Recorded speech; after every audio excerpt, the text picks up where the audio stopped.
Our brains run on a predictive model. They don't see the world as it is, they see the world as the brain predicts it. So the brain is sat in the equivalent of a darkened room, no windows, no doors, no eyes, no ears, no hands, and it receives electrical messages, and we send those through our optical nerve, through our auditory nerve, through our sensors, and it has to interpret them and then predict.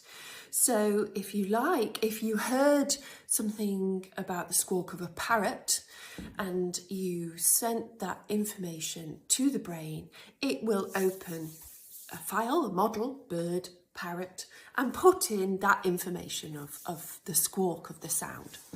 And then you receive, you physically see, so you're getting a lot of sensory information, optical, auditory, a parrot, and you send that to the brain, and that gets filed away. And then you read some text about a parrot, and it said that the parrot, I went to feed the parrot a peanut and it reached out with its claw, it took the peanut and it bit my finger. That hurt incredibly. So you're then able to interpret even more information about the parrot, and that they've got a claw. Hello, Kiwi. They've got a claw. They will eat peanuts, they'll bite and it'll really hurt potentially. And so then in the future, you come into contact with a parrot, you've got the brain predicting you some behaviours that you must make sure you don't go sticking your finger near it or making your finger look like a peanut.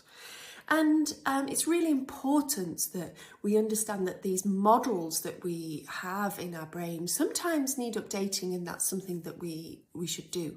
Models are created genetically, we inherit some, our early attachments, our early experiences, cultural stories we tell ourselves, so like Friday the 13th is unlucky, and we form the models, and we may have models that are outdated and need updating, and that's an active process that we can do. So for instance, if you were bitten by a dog when you were younger and you've made this dog schema file of they're unpredictable, they're dangerous, they're painful, then that is something that as you move through the years in the life course and come across 999 lovely dogs, that model needs updating. And for instance, if you've fallen off a step or a pavement and then you twisted your ankle, and you then have got this idea that, you know, steps and pavements, your eye has sent that optical information to the brain that you're about to go, oh, there's a pavement here, or there's a step here. Oh, in comes the brain. Hang on a minute, what are we wearing? What's the surface like? Is there a handrail? Be careful, we don't want to be twisting our ankle again. So, but, it was a once occurrence and doesn't need actually updating and over. So we've got lots of schemas and files in our brain, these models that we make due to experiences, and it's good to have a synaptic prune sometimes of those models.